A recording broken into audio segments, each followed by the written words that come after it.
en tout petit préambule, je vous dirais que donc je vous préviendrai plutôt du pas de côté assez grand que je vais essayer de faire là, et que la relative liberté que je vais m'autoriser à prendre par rapport à certaines relectures théologiques ne fait que véritablement indiquer le très grand sérieux en réalité avec lequel j'ai pris cette invitation. Alors j'aimerais commencer cette intervention par une question.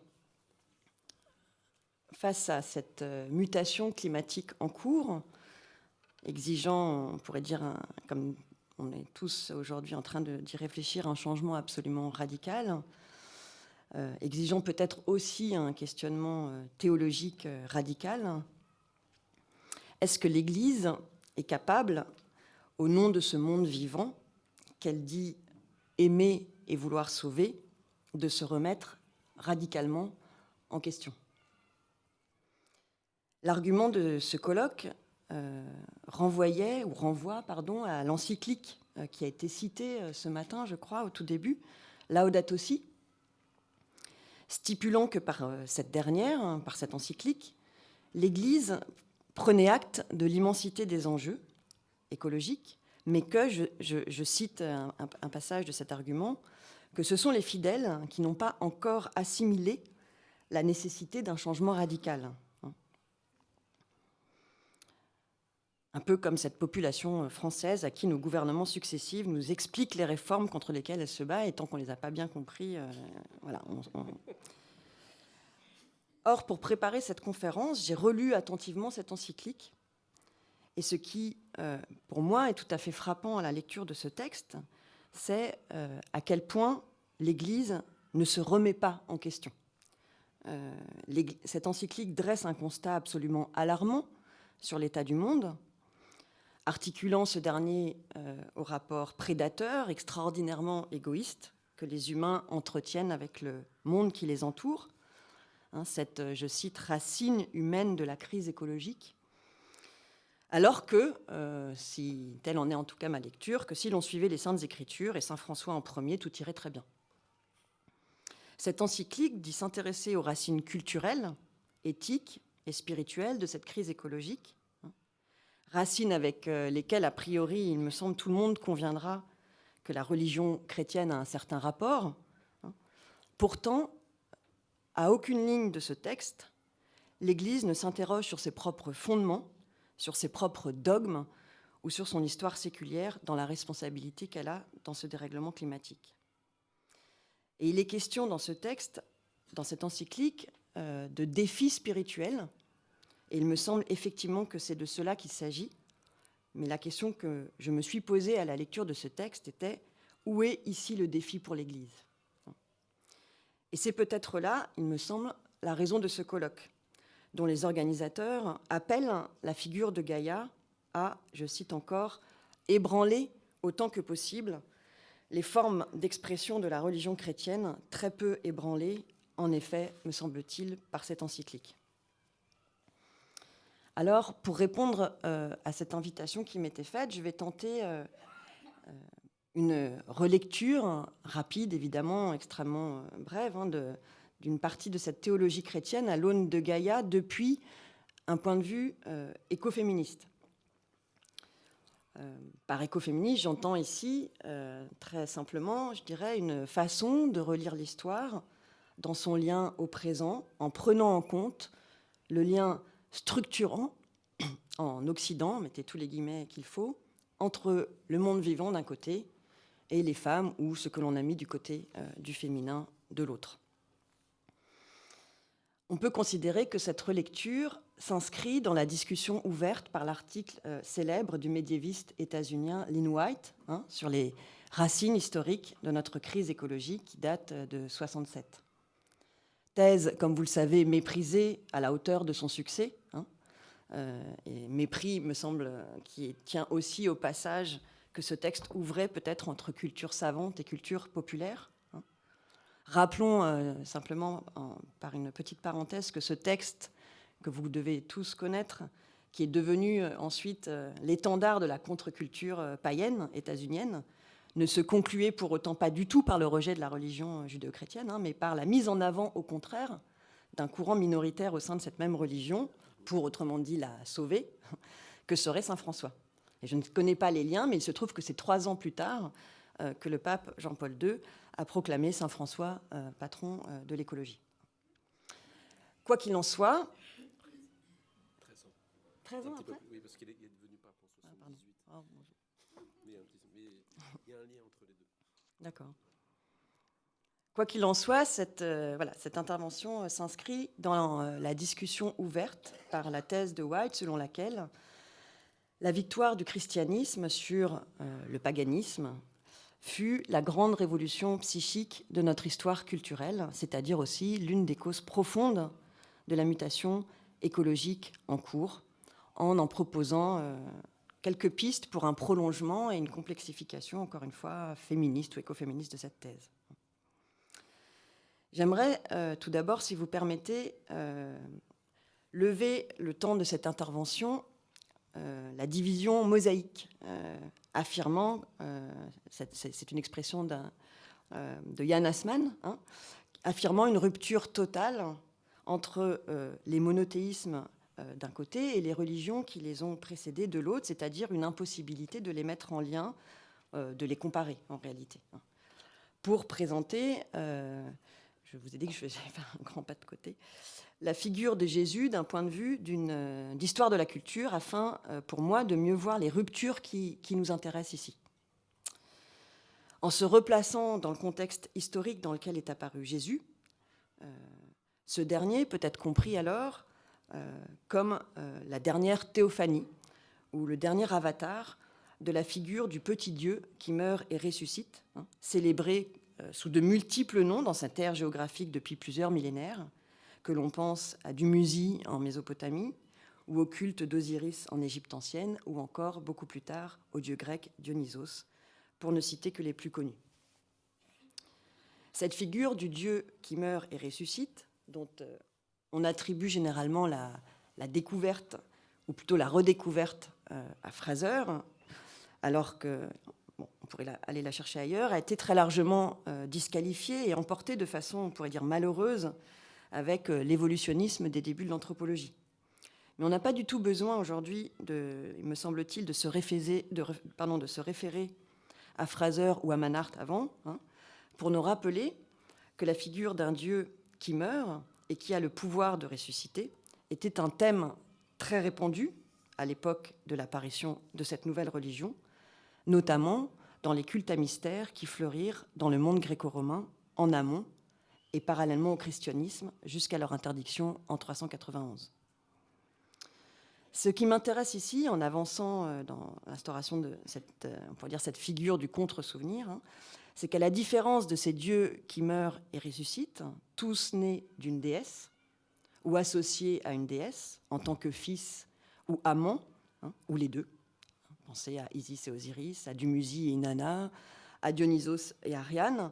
Ce nouveau dieu, cette dernière figure, ce dernier avatar, se caractérise, comme on le sait tous ici, par l'importance inédite accordée à son lien à un autre dieu, pas une déesse, mais un autre dieu qui est son père. Comme Dionysos, Jésus est né d'un dieu et d'une humaine, mais alors que la mère de Dionysos, Sémélé, sera introduite par son fils au Panthéon olympien et ainsi divinisée, ce qui compte dans l'histoire de ce nouveau dieu, c'est son lien avec son père, se caractérisant par une relation d'engendrement. Or, en travaillant cette intervention, je me suis réintéressée à ce terme d'engendrer, d'engendrement, qui signifie être la cause de, ou produire aussi son semblable par voie de génération, ou, dans le christianisme, cela signifierait de manière très technique, reproduire sa propre divinité par une autre personne trine. Or, il est également précisé dans les différentes sources que j'ai consultées que ce terme ne concerne que les mâles. Les femmes, elles, n'engendrent pas. Elles enfantent, elles mettent au monde, elles donnent la vie, mais seuls les hommes et Dieu, ou ce nouveau Dieu, engendrent. Et j'ai ainsi découvert à cette occasion qu'en anglais, engendrer se disait to father. Autrement dit, engendrer, littéralement, veut dire né du Père. Rappelons évidemment la double nature de Jésus, qui est divine et humaine, comme Dionysos, qui est né de Marie, mais engendré par le Dieu unique, le vrai Dieu, qui insiste cela pour dire qu'il n'est pas créé. Mais comme vous le savez, cette objection de « oui, mais Marie, quand même, n'a pas de place équivalente à celle de Dieu ». On pourrait dire que du point de vue de l'histoire de la culture, ou plutôt d'une contre-histoire de la culture, Marie incarne certes le dernier avatar, elle aussi, de la figure d'une déesse, mais une déesse qui reste vierge tout en ayant accouché, sans menstru ou alors à peine, et surtout en réalité pas une déesse du tout. La division mosaïque, qui constitue une rupture absolument inouïe dans l'histoire, ce passage du polythéisme au monothéisme, c'est-à-dire ce passage aussi d'une multiplicité de cultes qui cohabitent au culte d'un Dieu qui prétend être le seul et unique vrai Dieu et déclare la guerre à tous les autres, s'accompagne aussi, ou on pourrait presque dire recouvre, la disparition de ce qu'on pourrait appeler ce féminin sacré. C'est le point que j'avais fait lors d'une première intervention ici, d'ailleurs, et duquel je voudrais repartir aujourd'hui, à savoir que les nouveaux dieux uniques des monothéismes qui se mettent en place alors sont des dieux sans déesse. C'est un bouleversement absolument inouï, tout aussi important que la division mosaïque, voire peut-être plus important, comme l'oubli même de cette disparition pourrait nous le faire penser. On peut être en effet frappé par le fait que le partage entre faux dieux et vrais dieux est omniprésent dans les textes de cette nouvelle religion, tandis que l'abandon ou le rejet de la part féminine du divin n'est jamais dite comme tel, ou beaucoup plus tard sous forme de justification haineuse que l'on trouve par exemple chez Tertullien. La disparition de cette dimension du monde fut si radicale que l'association même des termes de féminin et de divin nous semble aujourd'hui tout à fait étrange, voire un peu ridicule. La victoire culturelle du monothéisme dont parle White porte aussi sur cet aspect-là. Les déesses, on pourrait dire, sont restées de l'autre côté de la division mosaïque. Déesse ne peut pas signifier la même chose que Dieu, c'est plus petit, c'est secondaire. Ou alors la seule façon de lui redonner du poids serait de, si vous me permettez, de monothéister ce terme, de dire la déesse, même si c'est historiquement faux. C'est historiquement faux au sens où il n'y a pas eu, à ma connaissance, de monothéisme féminin. La seule trace que j'aimerais simplement vous donner avant d'avancer, d'un usage au singulier et monothéiste de ce terme se trouve dans une très courte séquence historique, située juste après l'introduction des monothéismes juifs et chrétiens, cohabitant alors encore pendant quelque temps avec les polythéismes existants, c'est-à-dire avant la proclamation du christianisme comme seule religion d'État, et ayant eu pour effet cette cohabitation de toutes ces différentes religions, peut-être on pourrait dire de monothéister en partie les cultes qui les avaient précédés, consistant non seulement donc à faire des équivalences entre eux, mais quasiment à les identifier au bout du compte, au bout d'un certain temps les uns les autres, et rendant possible alors, pendant une très courte période, une forme qu'on pourrait dire de monothéisme féminin très particulier, sans division mosaïque, puisqu'ici, tous les noms qu'on lui donne sont vrais, tandis que dans les monothéismes masculins, tous les autres noms que leur vrai nom sera faux. C'est Jan Assmann, dans son Moïse l'Égyptien, qui a retrouvé cette trace de ce qu'il appelle, de manière tout à fait délicieuse, cette idée alternative de Dieu. Dans l'âne d'or, il trouve cette trace-là, l'âne d'or d'Apulée, dans ce passage extraordinaire que je vais me permettre rapidement de vous lire. Moi, mère de ce qui est, maîtresse de tous les éléments, origine et souche des générations, divinité suprême, reine des mânes, moi la première parmi ceux d'en haut, visage unique des dieux et des déesses, les plages lumineuses du ciel, les souffles salutaires de la mer, les silences pleins de larmes des enfers, tout est gouverné au gré de ma volonté. Mon être divin est unique et nombreuses sont les formes, divers sont les rites, infinis les noms par lesquels me vénère l'univers entier. Ici, pour les Phrygiens, je suis celle de Pessinonté. Là, pour les Attiques, je suis Minerve. Ailleurs, pour les Cypriotes, je suis Vénus. Pour les Crétois, Diane de Dictys, pour les Siciliens, Proserpine, pour les Élusiens, la Cérès antique, Junon pour les uns, Bellone pour les autres, Hécate pour ceux-ci, et pour ceux-là, celle de Ramon. Mais pour les Égyptiens et les Éthiopiens, puissants d'un antique savoir, qui m'adorent selon les rites qui me sont propres, c'est mon vrai nom qu'ils m'appellent Isis. Alors, la question qui nous intéresse ici est la suivante. Pourquoi, au-delà de la violence inouïe que constitue pour la moitié de l'humanité cette disparition du féminin sacré, puisque la moitié de l'humanité désormais est profane et impure par essence, pourquoi cette disparition-là importe pour Gaïa? Pourquoi je vous raconte cette histoire-là ici? Comment s'articule, autrement dit, cette dimension particulière de la victoire du christianisme sur le paganisme dans l'abandon du monde? C'est l'hypothèse que j'aimerais ici vous proposer ce matin. Il me semble que la disparition, ou plus exactement l'illumination du féminin et l'abandon du monde dans la religion chrétienne sont liés, et cela tient à la disparition conjointe de la génération. Pour l'expliciter, il me faut revenir tout d'abord à cette figure du petit Dieu qui meurt et ressuscite, dont Jésus est à la fois le dernier avatar, mais évidemment aussi celui qui mit fin à cette tradition-là. Il y mit fin puisque Jésus est cet énième petit Dieu qui meurt et ressuscite, mais qui ne prend plus en charge le monde dans cette mort et cette résurrection. Le sacrifice de ce nouveau Dieu n'est pas articulé à ou ne participe pas à la régénération du monde, mais au seul salut des hommes. C'est toute la différence entre entre le sacrifice annuel des anciens dieux qui meurent et ressuscitent, auquel succède Jésus, et la commémoration. Un sacrifice annuel et la commémoration d'un sacrifice qui lui est arrivé une fois pour toutes. Nos âmes ont été sauvées une fois pour toutes par le sacrifice de ce Dieu mort sur la croix. Et ce dernier ne remeurt pas chaque année pour nous re-sauver chaque année, mais nous commémorons ce sacrifice par lequel nous avons été sauvés. En quel sens, à l'inverse, ces rituels de la mort et de la résurrection de ces dieux participaient à la régénération du monde? Nous pouvons tenter de le comprendre ou d'en retrouver le sens en nous replongeant dans les cultes à mystère de cette époque, c'est-à-dire dans les quelques traces intelligibles qu'il en reste. Je m'appuierai alors sur deux d'entre eux qui me semblent y faire écho, le culte dionysiaque et les mystères d'Éleusis, qui, eux, comme vous le savez certainement, sont liés au mythe de Déméter et Perséphone.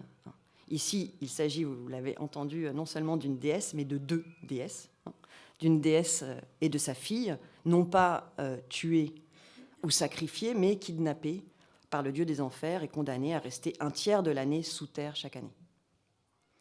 Ce sont, vous le savez aussi certainement, tous deux des cultes indissociablement agraires et funéraires, ayant pour but de garantir, ou du moins d'aider, au renouvellement annuel des moissons et des récoltes en général.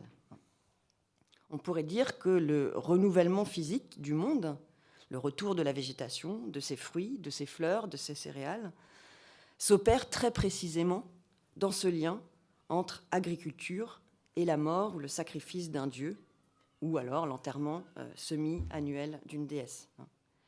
Autrement dit, il ne s'agit pas ici d'un lien abstrait ou contingent, quasiment, comme l'est celui entre le sacrifice du nouveau Dieu et le rachat de nos péchés. Pourquoi le fait que Jésus meure rachèterait nos péchés, pour lequel on peut, autrement dit, parler en réalité de manière plus technique d'un principe de substitution, la bien nommée doctrine du rachat. Mais ici, dans ce cas-là, il s'agit, dans ce cas des cultes agraires et funéraires, il s'agit d'abord d'un lien empirique. On pourrait même dire d'abord d'un lien géographique, puisqu'alors les morts, comme les graines semées, se trouvent sous la terre. On enterre les morts comme on enterre les graines. Et de ce lien de proximité spatiale découle un lien de dépendance entre les deux. Je vous cite par exemple le traité hippocratique de la nourriture. Des morts viennent les nourritures et les croissances et les germes. Autrement dit, les morts et les puissances de l'autre monde, de ce monde invisible, semblent pour beaucoup à l'époque gouverner la fertilité du monde. Il s'agit, autrement dit, dans ces cultes, en tout cas c'est une possibilité de les comprendre de cette façon-là, d'instaurer un lien entre le monde souterrain et le monde terrestre pour assurer le renouvellement du monde. Il s'agit, par ces cultes, de provoquer la bienveillance des morts afin qu'ils fassent, je cite ici Aristophane, qu'ils fassent pousser ici haut les bonnes choses. C'est de cette façon, d'ailleurs, il me semble, que l'on peut comprendre les nombreuses peintures qui représentent Hadès, le dieu des mondes souterrains, avec une corne d'abondance. Rappelons également que, plus encore que dieu de la vigne, qu'il est devenu très largement pour nous, Dionysos était aussi et surtout peut-être ce dieu de la circulation entre les mondes. C'est le seul dieu de l'Olympe qui va régulièrement et volontairement dans le monde des morts pour voir sa mère, qui était reine des enfers. Autrement dit, enfin, ces cultes célèbrent les liens de solidarité entre la vie et la mort. Ils révèlent, on pourrait dire, la continuité paradoxale, ce lien intime et mystérieux de la vie et la mort. On reprend alors peut-être mieux conscience de l'immensité de la rupture qu'a pu être aussi un Dieu se proclamant le Dieu des vivants et non des morts. Un Dieu appelant à laisser les morts enterrer les morts. Autrement dit, un Dieu qui, au lieu de se présenter comme le garant d'une circulation entre les mondes, souterrains et terrestres, visibles et invisibles, rompt les liens entre les deux. Ce changement d'écologie constitue une rupture, à mon sens, tout aussi cruciale que celle instaurée par la division mosaïque. Certes, la religion chrétienne n'est pas la première à transformer, on pourrait dire, cette question cosmologique en question morale, mais la religion de ce nouveau Dieu ampute définitivement le monde d'une de ses dimensions et ferme la porte d'une partie du monde pensée auparavant comme cruciale dans le renouvellement même de ce dernier. Une des conséquences très importantes pour nous est celle-ci. La mort et la résurrection du nouveau Dieu n'ont plus aucun lien avec le monde et son renouvellement. Ils n'ont plus aucun lien avec le retour de la fécondité de la terre, ni avec le monde des morts, c'est-à-dire ne font plus lien entre le monde des vivants et le monde des morts, entre les vivants et la terre. Ce n'est plus dans ce lien paradoxal et mystérieux entre la vie et la mort qu'il faut chercher l'immortalité, ou en tout cas le renouvellement du monde, mais bien dans la vie éternelle en Jésus, c'est-à-dire dans la foi du Christ ressuscité. On peut à présent ajouter à ce premier fil l'autre dimension tout à fait et tout aussi fondamentale de ces cultes, puisque en les articulant ensemble, je vais tenter d'éclairer l'hypothèse de départ que je faisais d'un lien entre cette disparition du féminin et de la génération et la perte du monde dans la religion chrétienne. C'est connu aussi, le culte de Dionysos, comme les mystères d'Éleusis, comporte une dimension sexuelle. Ils y ont d'ailleurs souvent été réduits de manière caricaturale et surtout pour le premier. Or, si le souvenir de cette dimension semble moins effacé que celui du lien entre l'agriculture et le monde des morts, il me semble que la signification et le rôle de cette dimension semblent avoir été tout aussi largement perdus. J'en donne un seul exemple frappant. Un livre que je lisais sur cette question, consacré entièrement au culte des mystères, par un historien allemand qui s'appelle Walter Burkert, souligne donc, dans ce texte, dans ce livre qui s'appelle « Les cultes des mystères », le fait que la sexualité eut un rôle central dans les mystères, mais ne consacre pas une seule page à expliquer ce rôle ni sa centralité.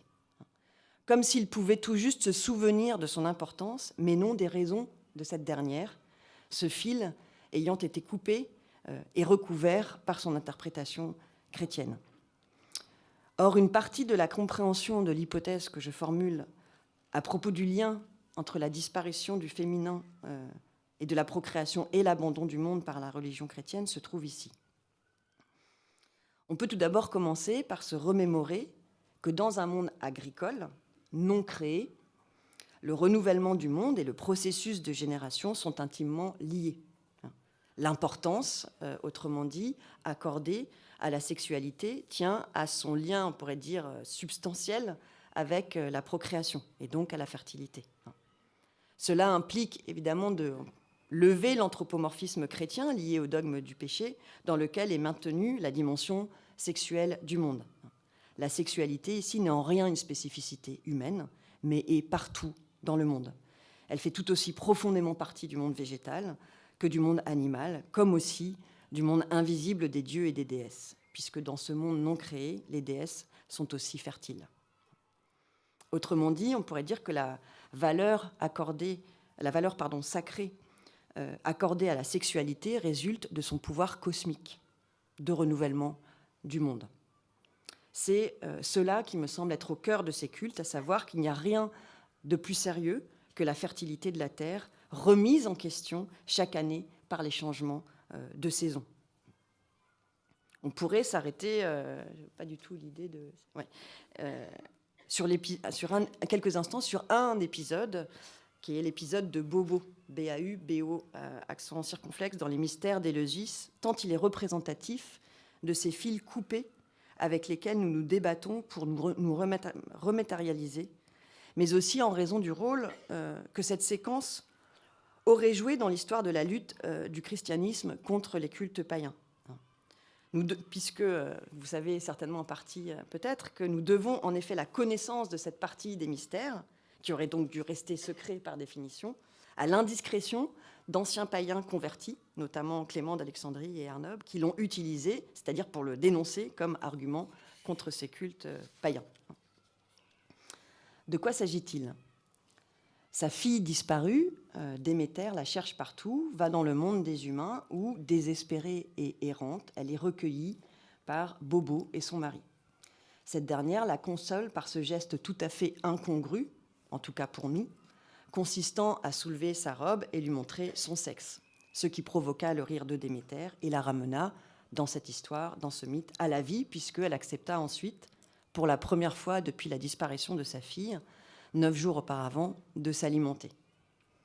L'incongruité, mais évidemment aussi l'obscénité de ce geste, en tout cas une fois lu avec les lunettes de la nouvelle religion, eut pour effet de tenir cet épisode à l'écart, soit en ne le mentionnant pas, soit en le présentant comme un ajout ultérieur. Or, il y a tout lieu de penser au contraire, et je suis ici l'helléniste Charles Picard dans un article de 1927, que cet épisode est central au contraire dans ces cultes. On peut le comprendre notamment en faisant un parallèle entre l'exhibition de ce sexe féminin dans ces mystères et l'exhibition, par exemple, du phallus dans le culte de Dionysos. Dans les deux cas, comme symbole de vie et de fécondité, et donc aussi de renouvellement du monde, il y a une forme de célébration.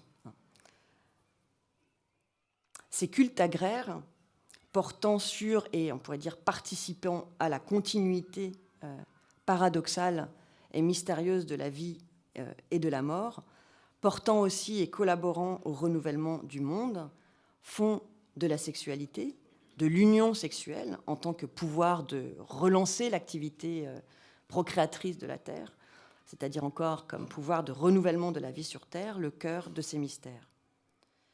On peut avancer encore d'un pas en le formulant autrement.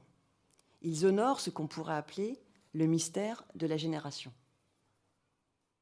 C'est cela, me semble-t-il, de fait, qui explique l'immense condamnation par l'Église de la sexualité. Une condamnation que j'ai, pour ma part, jamais comprise.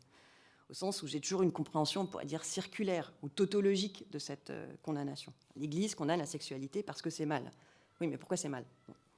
Et il me manquait, je dirais, le point technique ou peut-être théologique qui nous est donné ici, à savoir que l'Église, c'est comme cela qu'en tout cas je le comprendrais, rejette la sexualité du fait précisément de sa consubstantialité avec la génération. C'est-à-dire que s'oppose ici création du monde par un Dieu masculin, tout seul, et génération ou procréation du monde, par définition liée au féminin. La disparition du féminin et donc de la procréation dans le christianisme entraîne le rejet de toute valeur sacramentaire de la sexualité. On n'en a plus besoin, voire même cette dernière, on pourrait dire, fait concurrence à la création comme processus d'engendrement et de renouvellement du monde, d'où peut-être la violence de cette condamnation. On comprend ici le lien que j'ai avancé, peut-être mieux maintenant, entre la disparition du féminin et l'abandon ou la perte du monde dans, à mon sens, la religion catholique, à savoir que l'on serait passé d'un monde où l'on honore les mystères de la génération à un monde où l'on célèbre les mystères de la création. De l'un à l'autre, on a perdu, on a abandonné le monde, et ce passage des mystères de la génération au mystère de la création est, vous l'entendez et vous le comprenez, intrinsèquement lié à la disparition du féminin et d'un féminin sacré. Alors,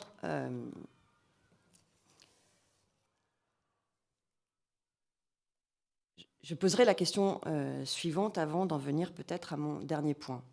Si l'Église veut réfléchir sérieusement au dérèglement climatique et à sa part de responsabilité dans ce dernier, l'un des chemins, c'est évidemment pas le seul, mais l'un des chemins à explorer, me semble-t-il, pourrait être celui-ci, à savoir de tenter de répondre techniquement, on pourrait dire, théologiquement, à la question suivante.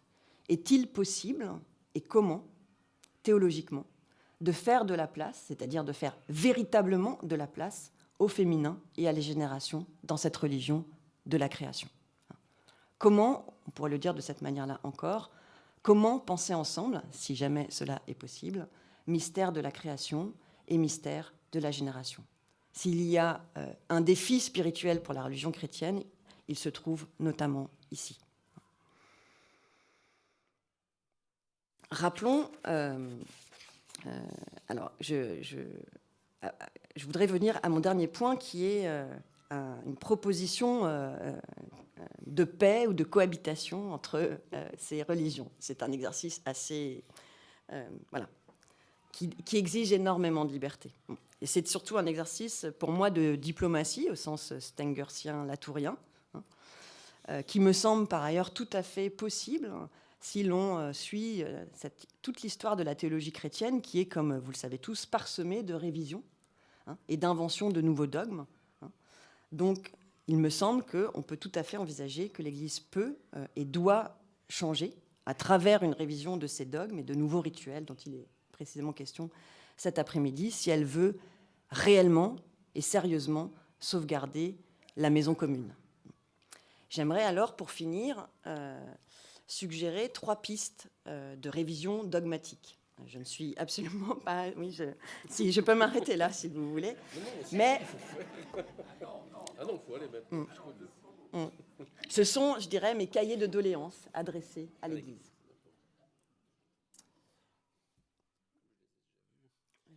Alors, oui.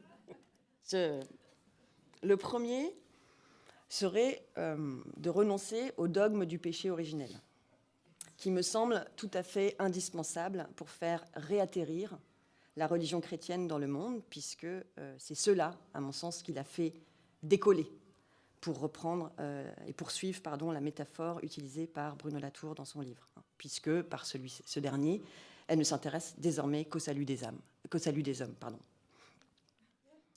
Or, en se souvenant qu'il n'y a pas de trace de cette notion, sauf erreur de ma part, dans la Genèse, il me semble qu'on pourrait trouver des façons acceptables de le faire sur la base de nouvelles interprétations. Ma seconde proposition, voilà, chose dont on pourra tout à fait rediscuter avec certains ou certaines d'entre vous cet après-midi, renoncer au dogme trinitaire et à l'unicité de Dieu. C'est évidemment, il me semble peut-être le point le plus conflictuel, puisqu'il porte sur le partage du pouvoir et du pouvoir divin. On pourrait le formuler différemment, à savoir qu'il s'agit ici pleinement pour l'Église d'assumer son polythéisme, ou à minima son trithéisme, qui, vous le savez très bien, est une thèse hérétique, mais en même temps en réalité très largement partagée par beaucoup de chrétiens, qui ont souvent considéré la Trinité comme une forme de trithéisme virtuel. Et pourquoi ? Eh bien, évidemment, pour faire de la place sérieusement à la dimension féminine du divin, que ce soit sous la forme de Marie, ou celle du Saint-Esprit, ou les deux, puisque vous le savez également que dans certaines traditions apocryphes, le Saint-Esprit était évoqué par Jésus comme sa mère. Ça serait la version féminine cachée dans la religion chrétienne. Voilà. Afin d'introduire ma troisième et dernière suggestion de révision, je commencerai par expliquer le titre, en effet, de cette intervention, pour le moment resté un petit peu mystérieux.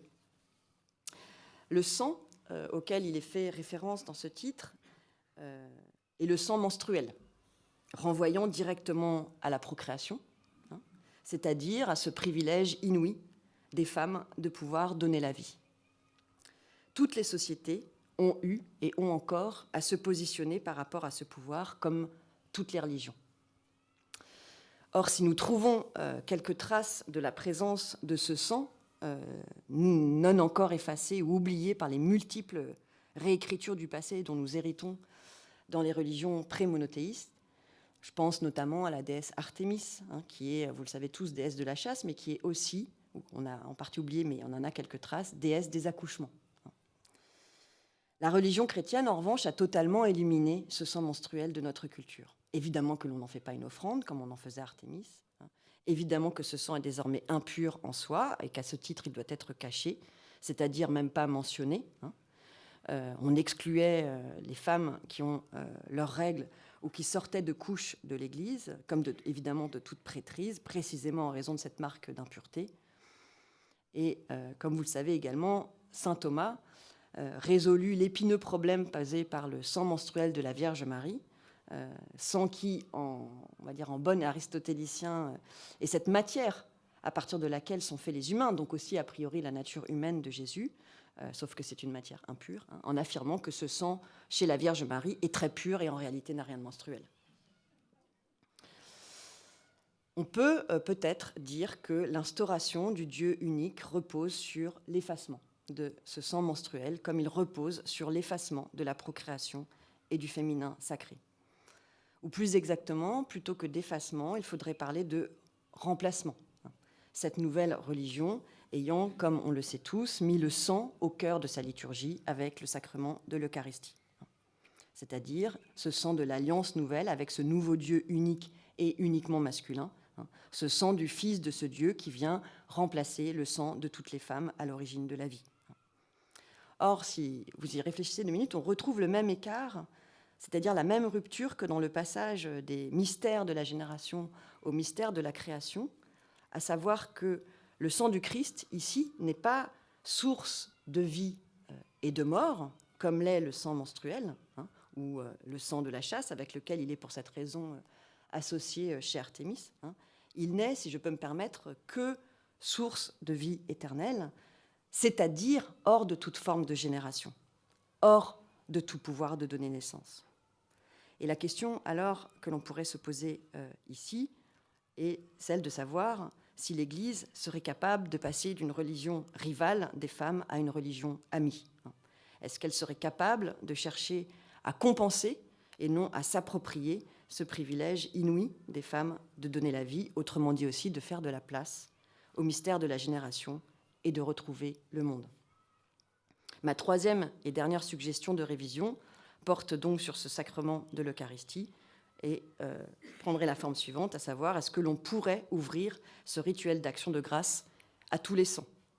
Puisque vous vous souvenez qu'on y célébrait le sacrifice de Jésus pour nos péchés, mais comme vous vous souvenez qu'il n'y a plus de péché puisque nous avons renoncé au dogme du péché originel, alors nous pourrions peut-être célébrer le sang sacré de la vie, son éternel recommencement comme son immense fragilité.